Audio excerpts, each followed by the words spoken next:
Please, you have to help her, Jake Morrison whispered, watching his 7-year-old daughter fight for life. The trauma surgeon didn't recognize him, but he'd never forgotten her face. 10 years ago, in the chaos of war, he'd made her a promise. Today she was about to keep one she never knew she'd made.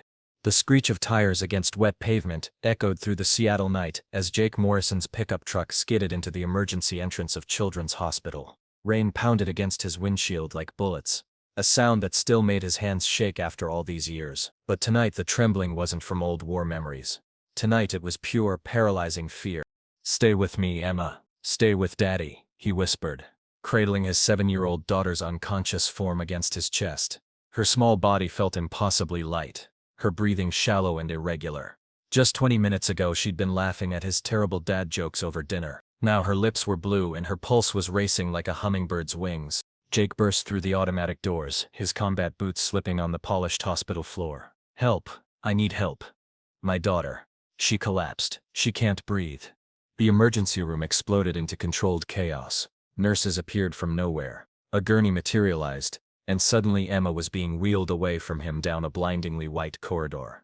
Jake tried to follow, but a firm hand pressed against his chest. "Sir, you need to let the doctors work. Please, take a seat and fill out these forms." "No, you don't understand. She's all I have. My wife, she died in childbirth. Emma's all the family I've got left." The words tumbled out in a desperate rush. Jake Morrison, who'd faced down enemy fire in 3 combat zones, was falling apart in a hospital waiting room. The nurse's expression softened. "What's your daughter's name?" "Emma. Emma Grace Morrison. She's 7 years old, no allergies, no medical history. She was fine an hour ago. Then she started saying her chest hurt, and then she just collapsed." His voice cracked on the last word. "Sir, what's your name?" "Staff Sergeant Jake Morrison. I mean former Staff Sergeant. I'm out now, been out for 6 years. Even in crisis the military precision remained. Name, rank, status. Some habits died hard. Sergeant Morrison, I need you to try to calm down. Our best pediatric trauma surgeon is on duty tonight. Your daughter is in excellent hands." But Jake wasn't listening anymore. Through the small window in the trauma room door, he'd caught a glimpse of the surgeon working over Emma's small form. Even with a surgical mask covering half her face, even after 10 years he recognized those eyes immediately. Dr. Sarah Chen, the woman he'd carried through enemy fire in Afghanistan. The woman whose blood had stained his uniform as he'd run through a minefield with her unconscious body in his arms. The woman he'd promised, as she slipped in and out of consciousness, that everything would be okay. She had no idea who he was. Flashback. Afghanistan. The morning everything changed. Started like any other, in forward operating base Chapin. Jake was on his 2nd cup of coffee, reviewing patrol routes with his squad, when the first mortar round hit. The explosion shook the entire base, sending dust and debris cascading from the ceiling of their briefing room. Emergency sirens wailed as Jake and his men grabbed their gear and rushed outside. "Taliban forces, approximately 2 clicks northeast," crackled over the radio. "Medical tent has taken a direct hit. Multiple casualties. All available units respond immediately." Jake's heart sank. The medical tent wasn't just a tactical asset. It was where the local Afghan civilians came for treatment. Women, children, elderly villagers who had nowhere else to turn. On any given day, there could be dozens of innocent people inside. His squad reached the destroyed medical facility within minutes, but those minutes felt like hours. What they found was devastation beyond comprehension. The tent had been reduced to burning canvas and twisted metal. Bodies lay scattered across the compound, some moving, some terrifyingly still. "Medic! We need a medic!" Jake shouted, but their unit's medic was already overwhelmed with casualties. That's when he heard it, a weak voice calling for help from beneath a collapsed section of the tent structure. Jake didn't hesitate. He grabbed 2 of his men and began pulling away debris, ignoring the possibility of a secondary attack. Underneath the wreckage, they found her. She was small, maybe 5'4", with long black hair matted with blood and dust. Her left leg was pinned under a heavy beam, and a jagged piece of metal protruded from her shoulder. But her eyes, those dark, intelligent eyes, were alert and focused, despite her injuries. "American soldier?" she asked in accented English, her voice steady despite the obvious pain. "Yes, ma'am. We're gonna get you out of here. There are others. 2 children, under the supply cabinet. Get them first." Even with a potentially fatal injury, her first thought was for her patients. Jake had seen plenty of courage in combat. But this was different. This was someone who chose to heal instead of harm, even when the world was literally falling apart around her. Ramirez, check for those kids. Williams, help me lift this beam. It took all 3 men to free her leg. The bone was clearly broken, possibly in multiple places, but she didn't scream. She bit her lip until it bled and nodded for them to continue. What's your name? Jake asked as they prepared to move her. Sarah, Dr. Sarah Chen. I volunteer with Doctors Without Borders. Dr. Chen, I'm Staff Sergeant Morrison. I'm going to get you to safety, but it's going to hurt. I understand. What happened next would haunt Jake's dreams for years to come. As he lifted Dr. Chen into his arms, Taliban fighters opened fire from the ridge, overlooking the base. Bullets whined past their heads as Jake ran, weaving between abandoned vehicles and smoking craters. The road to the evac helicopter was a minefield, literally. The Taliban had planted IEDs along the main paths, forcing Jake to navigate by memory and instinct through areas that hadn't been cleared. One wrong step would kill them both. Dr. Chen drifted in and out of consciousness as he ran. During her lucid moments, she would whisper medical instructions, how to apply pressure to her wounds, which way to position her leg to prevent further damage. Even bleeding out in his arms, she was trying to save lives. Stay with me, Doc, Jake panted as he leaped over a crater. Almost there. Can't. Losing too much blood, she whispered. Yes, you can. You're going to make it. I promise you're going to make it. Her eyes fluttered closed. Hey, look at me. Jake stopped running and looked down at her face. What's your first name again? Sarah, she breathed. Sarah, I need you to stay awake. Tell me about your family. Tell me why you're here. Parents, in San Francisco, wanted to help people who have nothing. You're going to see them again, I promise you that. The helicopter appeared over the ridge, its rotors kicking up clouds of dust and debris. Jake stumbled the last 50 yards, his legs shaking with exhaustion, Dr. Chen's blood soaking through his uniform. As the medics loaded her onto the helicopter, she grabbed his wrist with surprising strength. What's your name? She asked. Jake Morrison. Jake Morrison, she repeated, as if committing it to memory. Thank you. The helicopter lifted off, carrying her away from the war zone and toward the military hospital in Germany. Jake watched until it disappeared into the sunset, then turned back to help with the other casualties. He never saw Dr. Sarah Chen again. Until tonight. Back to the present. The recognition. In the trauma room, Dr. Sarah Chen worked with the focused intensity that had made her one of Seattle's most respected pediatric surgeons. The 7-year-old girl on the table was in severe respiratory distress, her oxygen levels were dangerously low, and her heart rate was erratic. Possible pneumothorax, she called to her team. Get me a chest x-ray, and prep for emergency thoracostomy if needed. As she worked, Sarah's hands moved with practiced precision. She'd performed this procedure hundreds of times since completing her residency, but tonight felt different. The father's desperate voice in the hallway reminded her of something, a memory she'd buried deep, but never quite forgotten. Dr. Chen, X-ray shows collapsed lung, definite pneumothorax. Prep the thoracostomy tray. We need to get a chest tube in now. Sarah made the incision with steady hands, inserting the tube that would allow Emma's lung to re-expand. Within minutes, the girl's color began to improve, and her breathing became less labored. That's it, sweetie. You're going to be okay, Sarah whispered, smoothing the child's hair away from her forehead. It was only then, as the immediate crisis passed, that she allowed herself to look through the window at the waiting father. He was pacing the hallway, running his hands through his hair in a gesture of pure anxiety. Something about his profile nagged at her. The strong jawline, the military bearing even in civilian clothes, the way he held himself like someone who'd seen combat. Sarah had treated hundreds of veterans over the years, but this man seemed familiar in a way she couldn't place. When he turned toward the window, their eyes met for just a moment. His face went completely white, as if he'd seen a ghost. Sarah Chen had survived a Taliban attack in Afghanistan 10 years ago. She'd spent months in military hospitals, endured dozens of surgeries, and fought through physical therapy that nearly broke her spirit. But she'd kept her promise to herself to use her second chance at life to help children who couldn't help themselves. What she'd never known was the name of the American soldier who'd carried her to safety that day. The medical records listed him only as S. Morrison, U.S. Army. She'd tried to find him after she recovered, wanting to thank the man who'd saved her life, but the military bureaucracy had made it impossible. Now, staring at the desperate father in her hospital corridor, fragments of memory began to surface, a strong voice telling her to stay awake, gentle hands positioning her injured leg, a promise that everything would be okay. Jake Morrison, she whispered to herself. Her hands began to tremble as the realization hit her. The man whose daughter she'd just saved was the same man who'd once carried her through a minefield in Afghanistan. The same man who'd made her a promise in the darkness of war, and somehow kept it. But he clearly recognized her, and from the look on his face he was terrified that she might remember him too. The conversation. Sarah stripped off her surgical gloves and walked to the waiting room.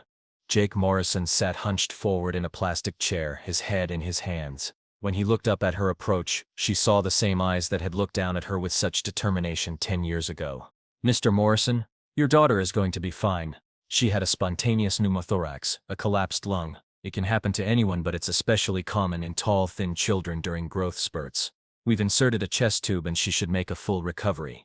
The relief that washed over his face was profound. "Thank you. Thank you so much. Can I see her?" "Of course. She's awake and asking for her daddy." As they walked toward Emma's room, Sarah studied Jake's profile. He was older now, lines around his eyes that spoke of sleepless nights and single parenthood. His hair was shorter than she remembered, flecked with gray at the temples. But there was no mistaking the man who'd once promised her that everything would be okay.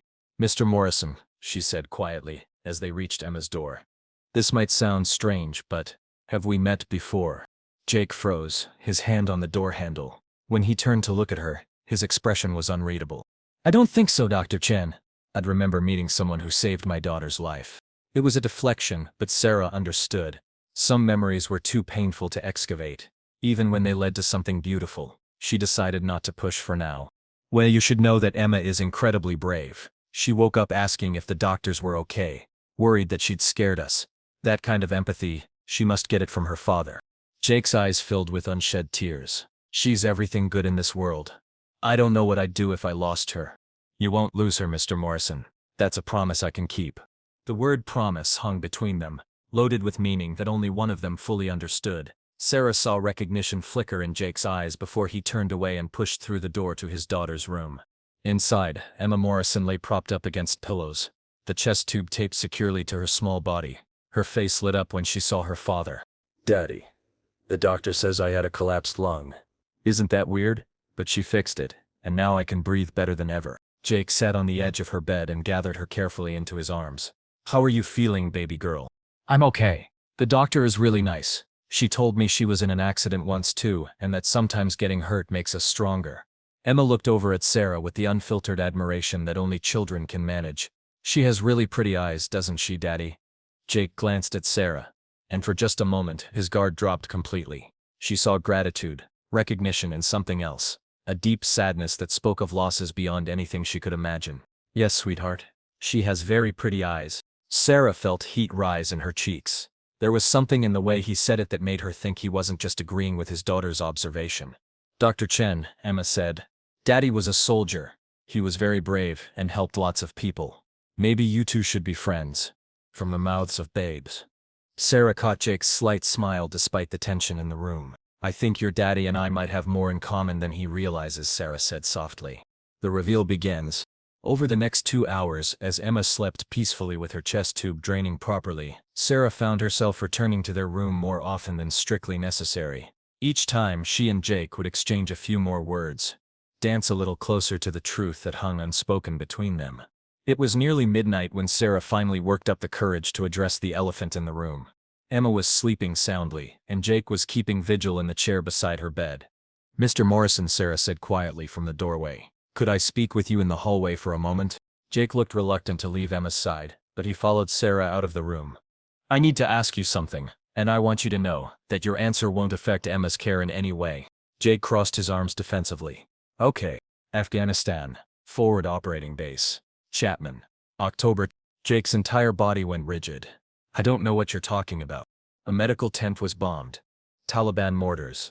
You pulled me out of the wreckage and carried me to the evac helicopter." "Dr. Chen, I think you have me confused with someone else. You told me your name was Jake Morrison. You promised me I was going to make it." Sarah's voice was barely above a whisper. "You kept that promise." Jake stared at her for a long moment, his jaw working as if he were fighting some internal battle. Finally, his shoulders sagged in defeat. "You remember. Not everything. The memories come in pieces, fragments. But I remember your voice. I remember you telling me to stay awake, to think about my family. I remember you promising that everything would be okay. It was a long time ago. Not so long that I've forgotten the man who saved my life. Jake ran a hand through his hair, the same gesture she'd seen him make earlier. You don't owe me anything, Dr. Chen. You've already repaid any debt tonight, saving Emma. This isn't about debt, Jake. Can I call you Jake? He nodded reluctantly. This is about recognition, about acknowledging that sometimes the universe has a strange sense of timing. Sarah paused, choosing her words carefully. I tried to find you after I recovered. I wanted to thank you. I was deployed again 6 months later. Iraq, then Syria. By the time I got out, he shrugged. Life got complicated. Emma's mother? Pain flickered across his features. Died giving birth to Emma. Complications. I was supposed to be discharged a month earlier, but my unit got extended. I wasn't even there when He stopped, unable to finish the sentence. Sarah felt her heart break for this man who'd saved her life and then lost the most important person in his own. I am so sorry. Emma's all I have left. She's why I left the army, why I moved to Seattle, why I do everything I do. When I saw her collapse tonight, when I thought I might lose her. His voice cracked. I couldn't handle losing someone else I love. The word love hung in the air between them, and Sarah realized that something fundamental had shifted in the last few minutes. This wasn't just about a shared past anymore. This was about a present that neither of them had expected. Jake, Emma is going to be fine. Children recover from pneumothorax much faster than adults. She'll probably be discharged tomorrow afternoon. Thank you. Not just for tonight, but for everything. Sarah made a decision that would change both their lives. Jake, when Emma is discharged, would you like to get coffee sometime? I'd like to hear more about your life, about how you ended up in Seattle. Jake looked surprised by the invitation. Are you sure? I mean, Emma's your patient, and there are probably rules about. Emma will be discharged to her pediatrician's care. She won't be my patient anymore. Sarah smiled. And as for rules, I think saving each other's lives creates a special exemption. For the first time since he'd arrived at the hospital, Jake Morrison smiled. Really smiled. I'd like that, Dr. Chen. Sarah, call me Sarah. I'd like that, Sarah. As Sarah walked back to the nurse's station to update Emma's chart, she felt lighter than she had in years. 10 years ago, a stranger had carried her through a war zone and promised her that everything would be okay. Tonight, she'd had the chance to return that favor. But something told her this was just the beginning of their story, not the end. Behind her, Jake Morrison stood in his daughter's doorway, watching the woman who'd just saved his child's life disappear around the corner. He'd spent 10 years trying to forget the faces of the people he'd carried to safety in Afghanistan, trying to move forward without looking back. Tonight, he realized that some promises were meant to be kept in ways you never expected. Emma stirred in her sleep, and Jake returned to his vigil beside her bed. But for the first time in years, he wasn't just thinking about the past or worrying about the future. He was thinking about coffee with Dr. Sarah Chen. And for the first time since his wife died, that thought didn't terrify him. 3 days later, the coffee shop on Pine Street buzzed with the familiar chaos of Seattle morning rush hour. Sarah Chen sat at a corner table nervously adjusting her scarf for the third time in 5 minutes. She'd changed clothes twice that morning, finally settling on a simple blue sweater and jeans, casual enough not to seem like she was trying too hard, but nice enough to show she cared about the impression she made. She was 5 minutes early, which meant Jake was probably. Sarah? She looked up to find Jake Morrison standing beside her table, looking almost as nervous as she felt. He was dressed in dark jeans and a gray Henley that emphasized his broad shoulders, his hair still damp from a recent shower. In his hand he carried a small gift bag. Hi, Jake. Please sit down. As he settled into the chair across from her, Sarah noticed the way his eyes constantly scanned the room, checking exits, assessing potential threats. Old habits from his military training, she realized, some reflexes never fully disappeared. How's Emma doing? Sarah asked. Jake's face immediately brightened. She's incredible. Back to her normal self, maybe even more energetic than before. She's been telling everyone at school about her adventure at the hospital. You'd think she'd been on a roller coaster instead of having emergency surgery. Children are remarkably resilient. It's one of the things I love most about pediatric medicine. She drew you something. Jake slid the gift bag across the table, looking slightly embarrassed. She insisted I bring it. Inside the bag was a drawing in bright crayon colors. It showed 3 stick figures, a tall man labeled Daddy, a smaller figure with pigtails labeled Me, and a woman in what appeared to be a white coat labeled Dr. Sarah, who saved me. They were all holding hands under a rainbow. Sarah felt tears prick her eyes. This is beautiful. Tell her I said thank you. She wants to know if you'll come to dinner sometime. Fair warning, she's been planning the menu for 2 days. Apparently we're having spaghetti and ice cream for dessert. Sarah laughed. Sounds perfect to me. An awkward silence settled between them as they both processed the weight of what they were doing. This wasn't just coffee between two adults who'd met under unusual circumstances. This was the beginning of something neither of them had expected to find. Jake, Sarah said finally, can I ask you something personal? He nodded, though she noticed his shoulders tense slightly. When you were carrying me to the helicopter that day, what were you thinking? Jake stared into his coffee cup for a long moment before answering. Honestly, I was thinking about my mom. Your mom? She was a nurse, worked in the ICU at Walter Reed for 30 years. When I was growing up, she used to tell me stories about the soldiers she'd treated, how important it was to fight for people who couldn't fight for themselves. He looked up at Sarah. When I saw you under that wreckage, trying to get us to save the children first even though you were bleeding out, you reminded me of her. What happened to her? Cancer. 5 years ago.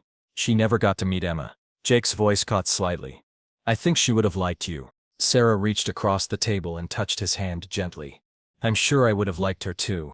The simple contact sent an unexpected jolt through both of them. Jake didn't pull away, and Sarah didn't either.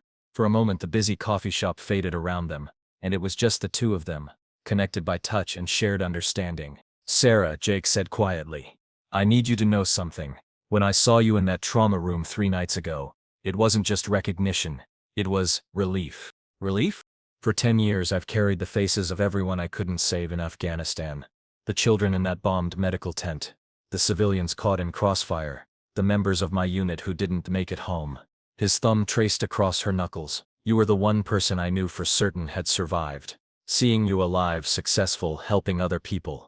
It felt like maybe I'd done something right in all that chaos. Sarah felt her heart clench at the pain in his voice. Jake, how many people did you save over there? It doesn't matter. It's the ones you can't save that stay with you. It does matter.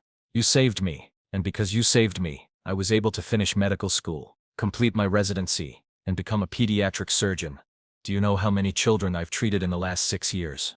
Jake shook his head. Over 3,000. 3,000 children who are alive and healthy, because you carried me out of that medical tent. Sarah leaned forward, her voice intense.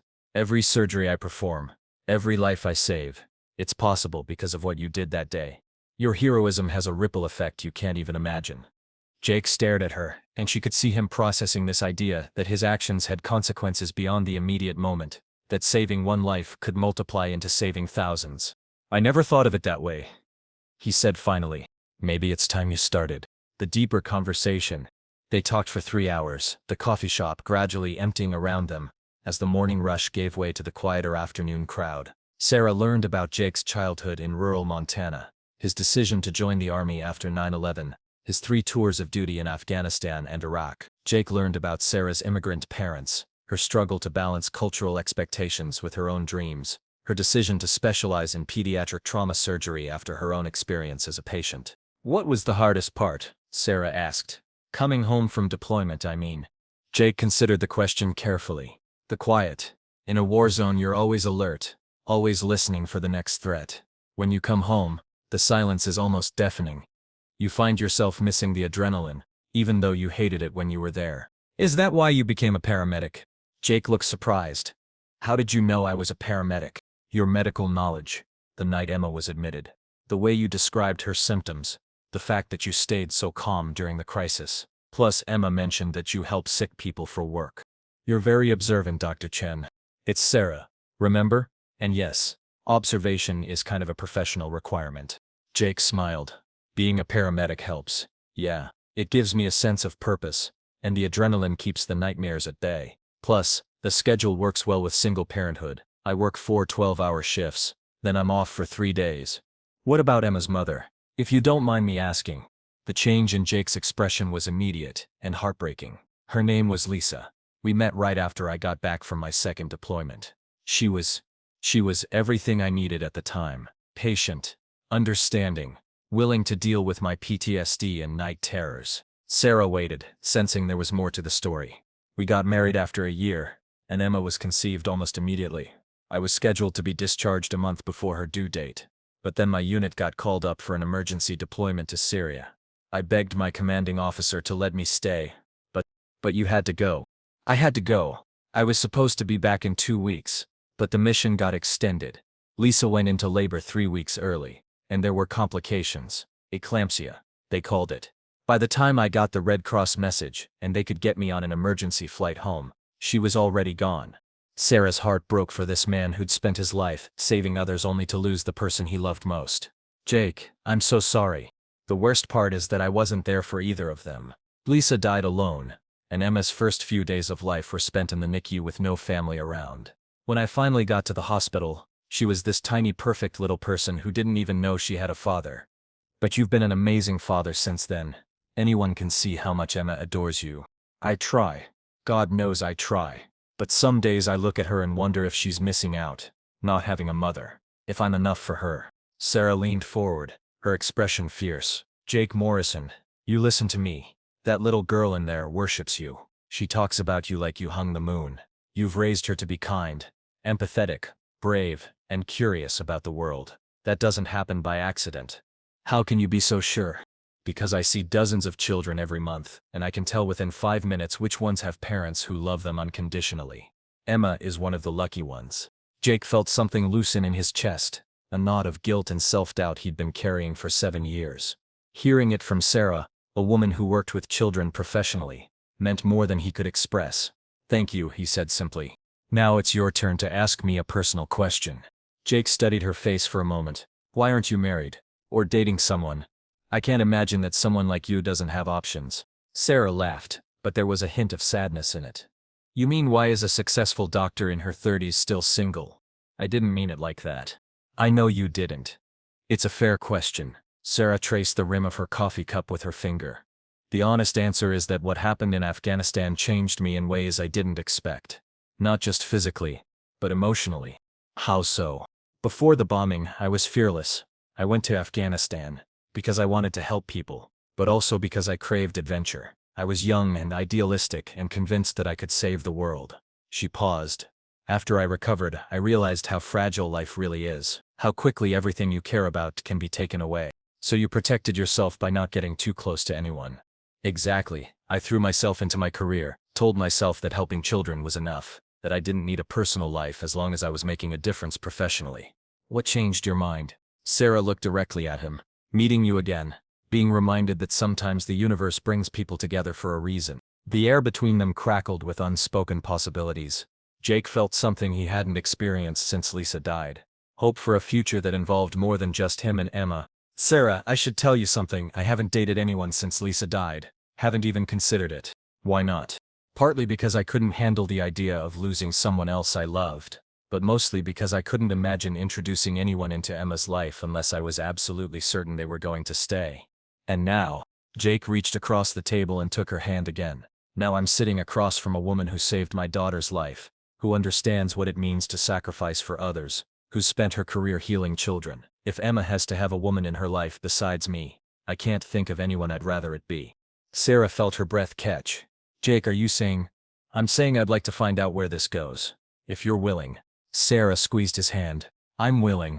The first date continues.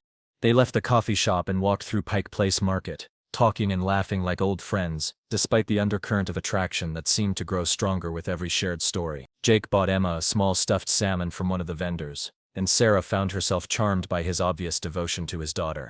She's going to love this, Jake said, tucking the stuffed fish into his jacket pocket. She's been asking for a pet, but our apartment is too small for a dog or cat. Have you considered fish? Real ones, I mean. Their responsibility terrifies me. What if I forget to feed them? What if the water temperature is wrong? What if Emma gets attached and they die? Sarah laughed. Jake, you've kept a 7-year-old human being alive and thriving for her entire life. I think you can handle a goldfish. You'd be surprised. Parenthood makes you paranoid about everything. As they walked along the waterfront, Sarah found herself studying Jake's profile. He was handsome, certainly, but it was more than that. There was a gentleness to him that she found irresistible. A quiet strength that spoke of someone who'd been tested by life and emerged with his capacity for love intact. Can I ask you something? Sarah said as they stopped to watch the ferries crossing Elliott Bay. Shoot. That day in Afghanistan when you were carrying me to the helicopter, did you think I was going to die? Jake was quiet for so long that Sarah wondered if he'd heard the question. Finally, he turned to look at her. Honestly, Yes. You'd lost so much blood, and you kept slipping in and out of consciousness. There was a moment, about halfway to the helicopter, when you stopped responding entirely. His voice grew rough with remembered emotion. I thought I'd lost you. But you kept going. I kept going because I'd made you a promise, and because giving up wasn't an option. That's who you are, isn't it? The person who doesn't give up. I guess so, though there have been times when I wanted to. Sarah turned to face him fully. After Lisa died? Jake nodded. Emma was so small, so dependent on me, and I felt like such a failure. I'd failed to protect my wife, failed to be there when she needed me most. How could I possibly be enough for this perfect little person who deserved so much better? What kept you going? The same thing that kept me going in Afghanistan. I'd made a promise. To Lisa. To Emma. To myself. I promised I'd be the father Emma deserved, even if I had no idea how to do it. Sarah felt tears prick her eyes. You've kept that promise, Jake. More than kept it. Some days I'm not so sure. Then let me be sure for both of us. The sun was beginning to set over the Olympic Mountains, painting the sky in shades of pink and gold. Without thinking, Sarah moved closer to Jake, and he wrapped his arm around her shoulders. It felt natural, right, like something they'd done 1,000 times before. Sarah, can I tell you something? Of course. Standing here with you watching the sunset, talking about our lives. It's the first time in 7 years that I've felt like myself again. Not just Emma's dad, not just a veteran with PTSD, not just a guy trying to get through each day, just me. Sarah tilted her head to look up at him. I know exactly what you mean. I've spent so many years defining myself by my work, by what I do instead of who I am. But with you I feel like I can just be Sarah. Just Sarah is pretty amazing. Just Jake isn't too bad either. They stood there for a long moment, watching the ferries trace their paths across the darkening water, both of them aware that something fundamental had shifted between them. This wasn't just coffee between two people with a shared past anymore. This was the beginning of something new, something neither of them had dared to hope for. I should probably get back to Emma, Jake said reluctantly. She's at my neighbor's and Mrs. Patterson has been watching her since this morning. Of course, but Jake. Yeah? Thank you for today, for sharing your story, for trusting me with it. I'd like that. As Jake walked back to his truck, Sarah remained by the waterfront, watching his tall figure disappear into the crowd of evening tourists. Her cheek tingled where she'd kissed his, and her heart felt lighter than it had in years. For the first time since Afghanistan, she was excited about the future. Emma's perspective. That evening, as Jake helped Emma get ready for bed, she peppered him with questions about his date with Dr. Sarah. Did you have fun, Daddy? Yes, sweetheart. We had a very nice time. Did you tell her about Mommy? Jake paused in the middle of braiding Emma's hair. His daughter's directness sometimes caught him off guard, but he'd learned that honesty was always the best policy with her. Yes, I told her about Mommy. Good. Mommy would want Dr. Sarah to know about her. Emma turned around to face him, her expression serious beyond her 7 years. Daddy, do you think Mommy would like Dr. Sarah? The question hit Jake like a physical blow. He'd been so focused on his own feelings, his own fears about moving forward, that he hadn't considered what Lisa would think about Sarah. I think, he said carefully, that Mommy would want us to be happy. And Dr. Sarah makes me happy. She makes me happy too. She has kind eyes, like Mommy did in the pictures. Jake felt his throat tighten. Emma had no memories of her mother, beyond photographs and the stories he told her, but somehow she'd managed to internalize Lisa's most essential quality, her kindness. Do you think Dr. Sarah likes me? Emma asked. Sweetheart, how could anyone not like you? You're smart and funny and brave and beautiful. But do you think she'd want to be my friend? Not just my doctor, but my real friend. Jake pulled Emma into his lap, holding her close. I think Dr. Sarah would be honored to be your friend. But even if she becomes a bigger part of our lives, you know that no one will ever replace Mommy, right? Emma nodded solemnly. I know, Daddy. But maybe we could have room in our family for one more person. Someone who could love us both. The wisdom in his 7-year-old daughter's words took Jake's breath away. Somehow, without any prompting from him, Emma had grasped the concept that love wasn't finite, that caring for Sarah wouldn't diminish their love for Lisa. Maybe we could, Jake said softly. Can we invite Dr. Sarah for dinner this weekend? I want to show her my room and my drawings, and maybe we could make cookies together. Let me talk to her first, okay? But I think she'd love to see your room. As Jake tucked Emma into bed that night, She looked up at him with eyes that were far too wise for her age. "Daddy, are you going to marry Dr. Sarah?" Jake nearly choked on his own breath. "Emma, we just had coffee today. It's way too early to think about things like that." "But you like her, right? Like really like her?" "Yes, I really like her. And she saved my life, so we owe her a lot." "We don't owe her anything, sweetheart. She was just doing her job." Emma shook her head firmly. "Nuh-uh. She could have just fixed my lung and sent us home. But she stayed and talked to us and drew pictures with me and made sure I wasn't scared. That's not just doing a job. That's caring about people." Once again, Jake was amazed by his daughter's insight. "You're right. She does care about people. So maybe she could care about us, like permanently." Jake kissed Emma's forehead. "Maybe she could. But we have to take things slow, okay? Getting to know someone takes time." "Okay, Daddy. I love you." "I love you too, little bear. Sweet dreams." As Jake turned off Emma's light and closed her bedroom door, he realized that his daughter had given him something he hadn't even known he needed: permission to move forward. Permission to love again. For the first time in 7 years, the future looked bright. Sarah's revelation. Meanwhile, across town, Sarah Chen sat in her apartment, staring at the drawing Emma had made for her. The 3 stick figures holding hands under a rainbow seemed to glow in the lamplight, and Sarah found herself imagining what it would be like to be part of Jake and Emma's little family. The thought should have terrified her. For years, she'd convinced herself that she was better off alone, that her career was enough to fulfill her. But sitting with Jake today, listening to his stories about Emma, seeing the love in his eyes when he talked about his daughter, it had awakened something in Sarah that she'd thought was dormant forever. The desire for a family of her own. Her phone buzzed with a text message, and Sarah's heart skipped when she saw Jake's name on the screen. "Thank you for today. Emma wants to know if you'd like to come for dinner this weekend. Fair warning, she's already planning the menu again." Sarah smiled as she typed back, "I'd love to, but only if I can bring dessert." "Deal. Saturday at 6? I'll text you the address. Can't wait. Tell Emma I loved her drawing. She'll be thrilled. Sleep well, Sarah." "You too, Jake." Sarah set her phone aside and looked around her apartment. Really looked at it. The space was beautiful, professionally decorated, and completely sterile. There were no family photos, no personal mementos, no signs that a real person lived there. It was the home of someone who'd been existing rather than living. For the first time, that bothered her. Sarah walked to her bedroom and opened the closet where she kept her mementos from Afghanistan. There wasn't much. A few photographs, some letters from other volunteers, and a small metal fragment that had been removed from her shoulder during one of her surgeries.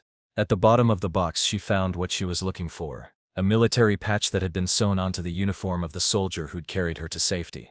She'd kept it all these years, not knowing why, just knowing that it was important.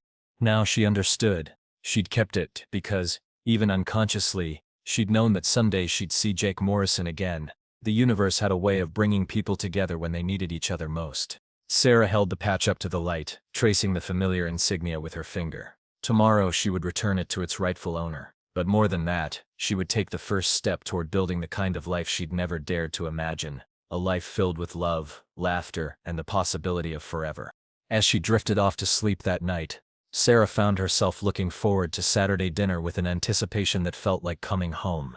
Saturday dinner. Sarah stood outside Jake's apartment building, holding a homemade apple pie and trying to calm her nerves. She'd performed countless life-saving surgeries, but somehow dinner with a 7-year-old and her father felt more terrifying than any medical emergency she'd ever faced. The building was modest but well-maintained, located in a family-friendly neighborhood in Queen Anne. Through the lobby windows, she could see children's bicycles and scooters lined up near the mailboxes, evidence of the community Jake had chosen for Emma. "Dr. Sarah," Emma's voice echoed through the intercom before Sarah had even pressed the buzzer. "Daddy, she's here. She's here." Jake's voice followed, slightly muffled, but warm with amusement. "Come on up, Sarah. 3rd floor, apartment 3. Sarah climbed the stairs, her heart beating faster with each step. This wasn't just dinner. This was an audition for a role she'd never imagined wanting. The role of someone who mattered in Jake and Emma's life. The apartment door flew open before she could knock, revealing Emma in a bright yellow dress with her hair in elaborate braids. "Dr. Sarah, you came. Daddy said you might not be able to come because doctors are very busy. But I knew you would because you promised and you seem like someone who keeps promises." The words hit Sarah with unexpected force. Someone who keeps promises. Is that how Emma saw her? "I always keep my promises, Emma. Especially to special girls like you."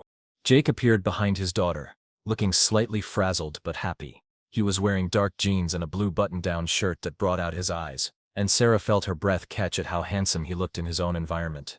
"Come in," he said, stepping aside. "Fair warning, Emma has been cooking since noon. I've been relegated to sous chef status." The apartment was small but cozy, decorated with Emma's artwork and photographs of her at various ages. What struck Sarah immediately was how much love filled the space. Every surface told a story. Every corner reflected the bond between father and daughter. "Dr. Sarah, come see my room." Emma grabbed Sarah's hand and pulled her down a short hallway. "I cleaned it specially for you." Emma's bedroom was an explosion of color and creativity. The walls were covered with her drawings, and a bookshelf overflowed with picture books and chapter books that were probably too advanced for her age. On her desk sat a half-finished puzzle of the solar system.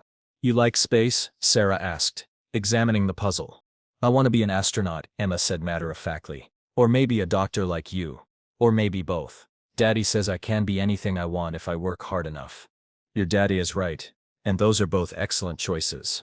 Emma pulled out a construction paper book, titled My Family, in crayon letters. "Want to see my book about us?" Sarah's heart clenched at the word us, but she sat on Emma's bed and opened the book. The first page showed a stick figure drawing of a man in a military uniform, labeled Daddy the Soldier. The second page showed the same figure in civilian clothes, labeled Daddy the Paramedic. The third page showed Emma herself at various ages. But it was the fourth page that made Sarah's breath catch. It showed 3 figures holding hands: Jake, Emma, and a woman in scrubs, labeled Dr. Sarah, who saved me and Daddy saved her. "Emma," Sarah said carefully, "this is beautiful, but you know that your daddy and I are just friends, right?" Emma looked at her with the serious expression that seemed far too mature for her age. "Dr. Sarah, can I tell you a secret?" Sarah nodded. "Daddy smiles different now, since he met you again. Before, when he smiled, it was just with his mouth. Now he smiles with his eyes too, like he used to in the pictures with my mommy." The observation was so perceptive, so heartbreakingly honest, that Sarah felt tears prick her eyes. "Emma, that's a very grown-up thing to notice. I'm good at watching people. Daddy taught me that it's important to pay attention to how people really feel, not just what they say." "Your daddy is very wise. He's also very lonely sometimes. He thinks I don't notice, but I do. He gets sad when he looks at pictures of mommy, and he never talks about himself, only about me."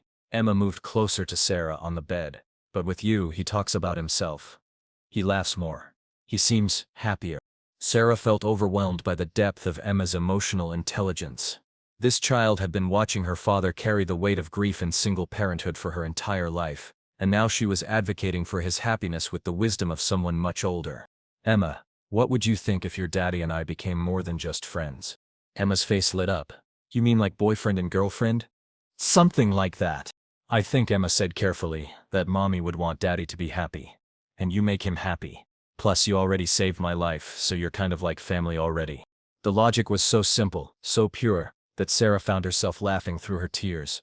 "You know what, Emma? You're absolutely right. Does that mean you'll stay for dinner and breakfast?" "Let's start with dinner and see how it goes." The dinner conversation. The meal Emma had prepared was indeed spaghetti with garlic bread and a salad that consisted mostly of cherry tomatoes and cheese cubes. It was exactly the kind of dinner a 7-year-old would plan, and Sarah found it charming in its simplicity. "This is delicious," Sarah said, and she meant it. The sauce was clearly from a jar, but it had been seasoned with love and enthusiasm. "I helped with everything except the stove parts," Emma announced proudly. "Daddy won't let me use the stove yet because I'm not tall enough to see into the pots properly." "Safety first," Sarah agreed. "But you're an excellent sous chef." As they ate, the conversation flowed naturally between the 3 of them. Emma regaled Sarah with stories from school.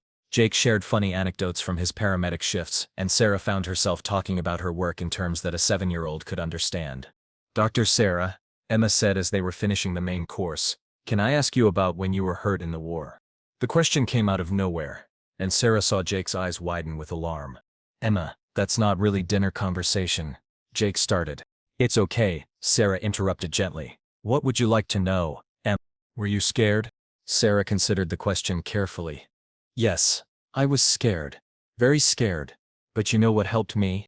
"What?" "Your daddy's voice. He kept talking to me, keeping me awake, promising me that everything was going to be okay. His voice made me feel safe, even when everything around us was dangerous." Emma looked at her father with obvious pride. Daddy's good at making people feel safe. He does that for me too. I can tell, Sarah said, smiling at Jake. You're very lucky to have such a brave, caring daddy. And now we have you too, Emma said matter-of-factly. So we're double lucky. The words hung in the air, full of hope and possibility. Sarah caught Jake's eye across the table and saw her own emotions reflected back at her: wonder, fear, and a growing certainty that this unexpected family might be exactly what they'd all been missing. The crisis unfolds. They were halfway through Sarah's apple pie when Emma suddenly stopped eating and pressed her hand to her chest. "Daddy," she said, her voice small and frightened. "It's happening again." Jake was out of his chair and kneeling beside Emma before Sarah could even process what was happening. "What's happening, baby girl? Tell Daddy what you're feeling." "My chest hurts. Like before. And I can't catch my breath." Sarah's medical training kicked in immediately. She moved to Emma's other side, her hands gentle but professional as she assessed the child's condition. Emma's breathing was labored, her lips were starting to turn blue, and her oxygen saturation was clearly dropping. "Jake, we need to get her to the hospital. Now." The chest tube, could it have shifted? Jake's voice was tight with controlled panic. "It's possible. Or she could be developing complications. We won't know until we get her to the ER and run some tests." Jake scooped Emma into his arms, and Sarah grabbed her medical bag from her purse, a habit she'd never broken from her residency days. As they rushed toward Jake's truck, Emma's breathing became more labored. "Daddy, am I going to die?" Emma whispered, clinging to Jake's shirt. "No, baby girl. Dr. Sarah is here, and she's gonna take care of you just like she did before. Right, Sarah?" Sarah met Jake's eyes over Emma's head, and saw the absolute trust there.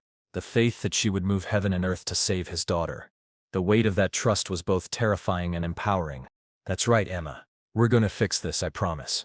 At the hospital, the emergency room team sprang into action the moment they arrived. Sarah's colleague, Dr. Marcus Webb, was on duty, and he immediately deferred to her expertise when he saw Emma's case.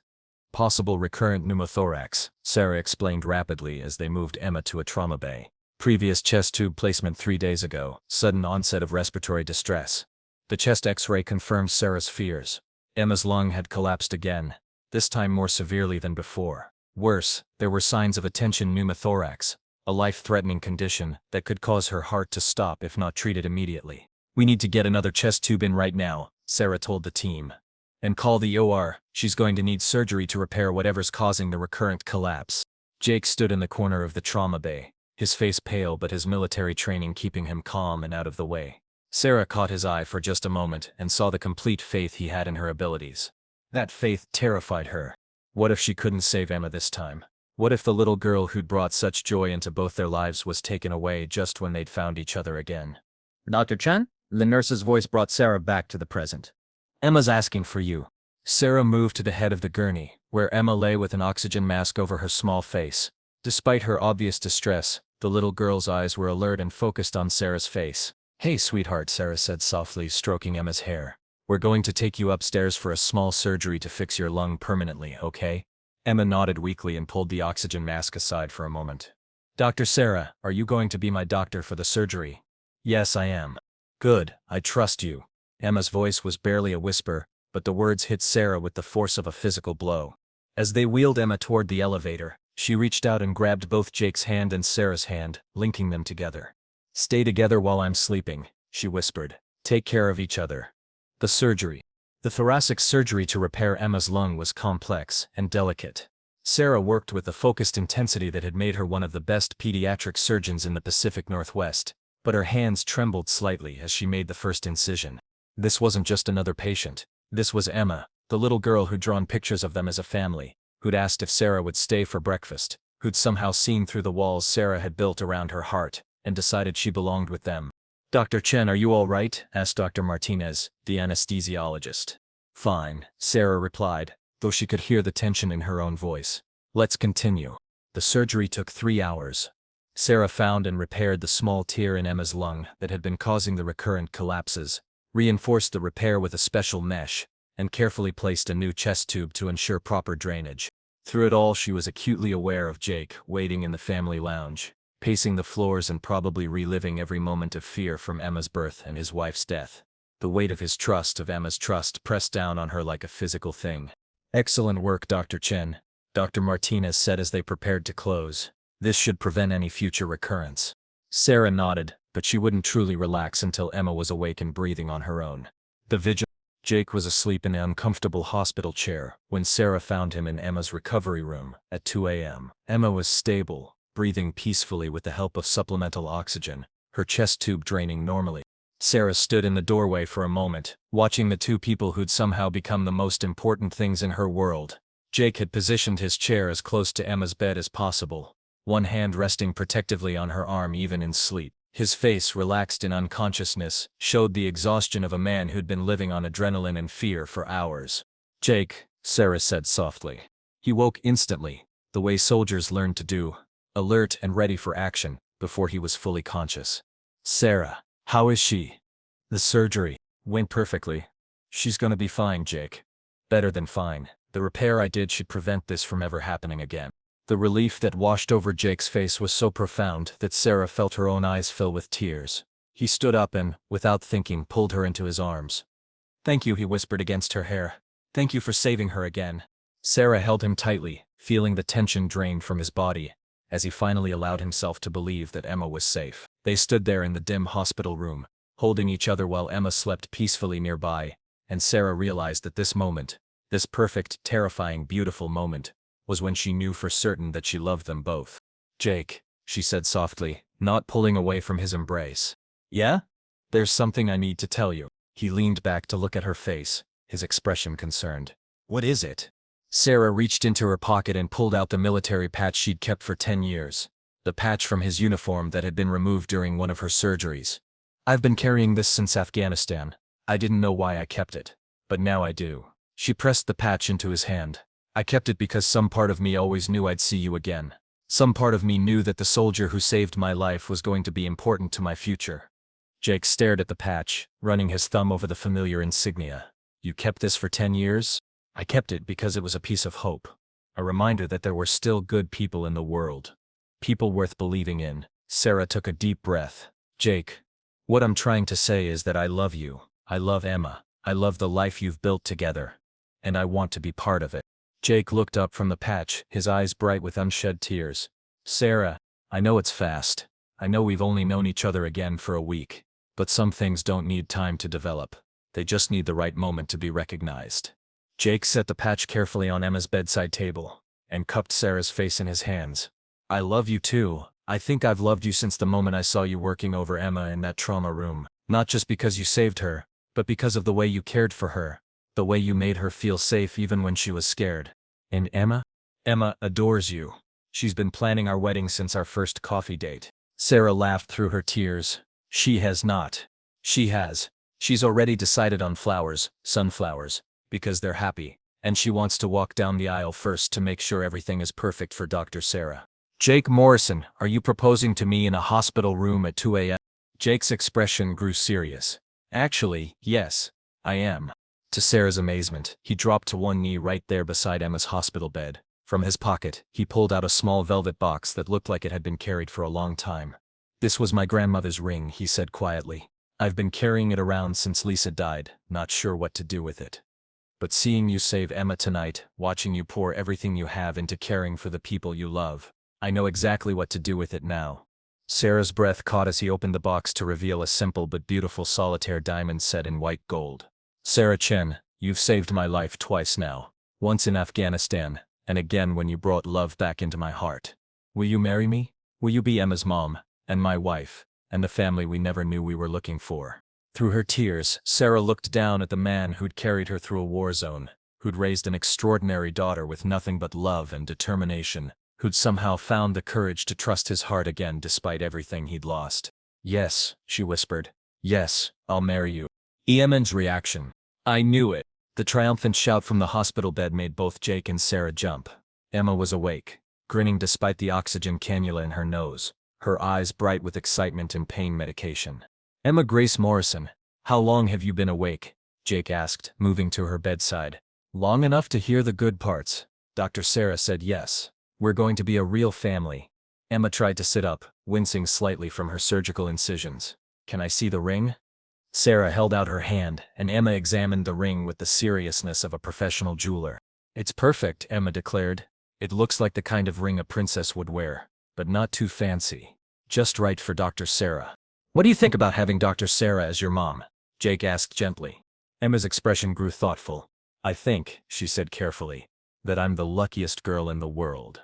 I get to have two moms, the mommy in heaven who gave me life, and the mommy here who saved my life. That's pretty special. Sarah felt her heart break and heal simultaneously at Emma's words.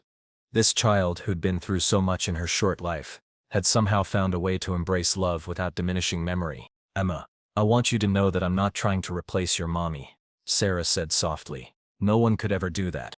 I know, Emma said matter-of-factly, but mommy would want daddy to be happy, and she'd want me to have someone to braid my hair and teach me about girl stuff. You can do both of those things, right? I can definitely do both of those things. Good. Then it's settled. Emma yawned, the excitement and medication making her drowsy. When's the wedding? Can we have sunflowers? Can I wear a yellow dress? Jake and Sarah exchanged a look of amazement. Somehow in the space of 10 minutes, their entire future had been planned by a 7-year-old. We'll have sunflowers, Sarah promised, and you can absolutely wear a yellow dress. Perfect. Now can you two stop being mushy and come sit with me? I want to hear the story about Afghanistan again, but this time I want the whole story. How Daddy saved Dr. Sarah and how Dr. Sarah became the doctor who saved me. The full circle story. As Emma drifted in and out of sleep over the next few hours, Jake and Sarah took turns telling her the complete story of how their lives had intersected. They talked about the bombing in Afghanistan, about Jake's promise to get Sarah to safety, about Sarah's long recovery and her decision to become a pediatric surgeon. So Daddy saving Dr. Sarah is why Dr. Sarah was here to save me, Emma asked during one of her wakeful periods. That's exactly right, Sarah said. Your daddy's heroism 10 years ago made it possible for me to be here when you needed me. That's called a circle, Emma said wisely. Like in The Lion King. The circle of life, but the circle of saving people. Jake laughed. You're absolutely right, little bear. It's the circle of saving people. And now we're all saved, Emma added. Daddy saved Dr. Sarah. Dr. Sarah saved me. And I saved both of you by bringing you together. The profound truth in Emma's simple observation struck both adults silent. She was right. They had all saved each other in ways that went far beyond the physical. Jake had saved Sarah's life in Afghanistan, but Sarah had saved his heart from a lifetime of grief and loneliness. Sarah had saved Emma's life twice, but Emma had saved Sarah from a future of isolation and fear. They were all saved. 6 months later, the wedding took place in a small garden behind the church, where Jake and Lisa had been married 7 years earlier. It was Sarah's suggestion. She wanted to honor the love that had come before while celebrating the love that was beginning. Emma, radiant in her yellow dress, walked down the aisle scattering sunflower petals and grinning at every guest. She took her job as Chief Happiness Officer, her chosen title, very seriously, making sure everyone knew how excited she was about her new family. Jake stood at the altar in his dress blues, the same uniform he'd worn in Afghanistan, now cleaned and pressed for a much happier occasion. When Sarah appeared at the back of the aisle in her simple white dress, his breath caught the same way it had the first time he'd seen her in the trauma room. The ceremony was small but perfect. Jake's military friends were there, along with Sarah's colleagues from the hospital and the handful of family members who'd been able to make the trip to Seattle. But the most important guest was Emma, who stood between Jake and Sarah during the ceremony, holding both their hands. When the minister asked if anyone had objections to the union, Emma piped up with, "I object to waiting any longer. Can they kiss now?" The laughter that rippled through the small gathering was warm and joyful. Even the minister was smiling as he pronounced them husband and wife. As Jake and Sarah kissed for the first time as a married couple, Emma threw her arms around both their legs in an exuberant hug. "Now we're officially a family," she announced to the cheering crowd. The promise kept. That evening, after the reception had ended, and Emma was finally asleep in her new bedroom in Sarah and Jake's house, the newlyweds sat on their back porch watching the stars. "Do you remember what you promised me that day in Afghanistan?" Sarah asked, her head resting on Jake's shoulder.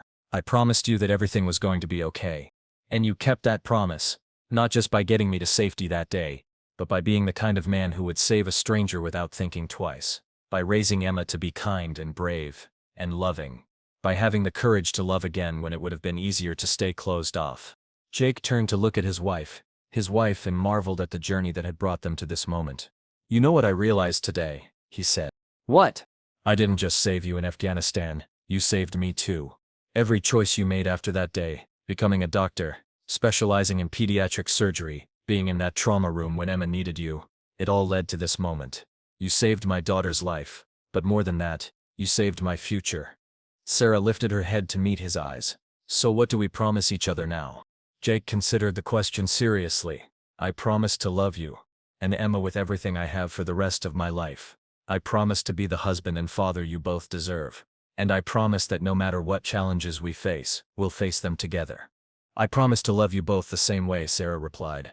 And I promise that the little girl sleeping upstairs will never doubt for a single day that she's loved completely by both her parents. Both her parents, Jake repeated, wonder in his voice. I like the sound of that.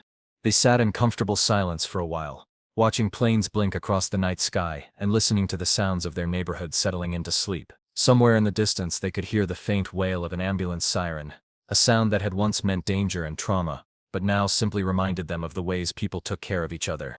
Jake? Sarah said finally. Thank you for carrying me home. Jake pressed a kiss to the top of her head, breathing in the scent of her hair and the promise of all their tomorrows. Thank you for letting me. Inside the house, Emma stirred in her sleep and smiled, dreaming of sunflowers and families and promises that were made to be kept. 10 years after a bomb exploded in Afghanistan, Staff Sergeant Jake Morrison had finally completed his mission. He'd brought Dr. Sarah Chen home, not to a military hospital, but to a place where she belonged, where she was loved, where she could save lives and build a future with the people who mattered most. Some promises take a decade to fulfill, but the best ones are worth the wait. The end. A story about how sometimes the people we save end up saving us right back, and how the promises we make in our darkest moments can lead us to our brightest futures.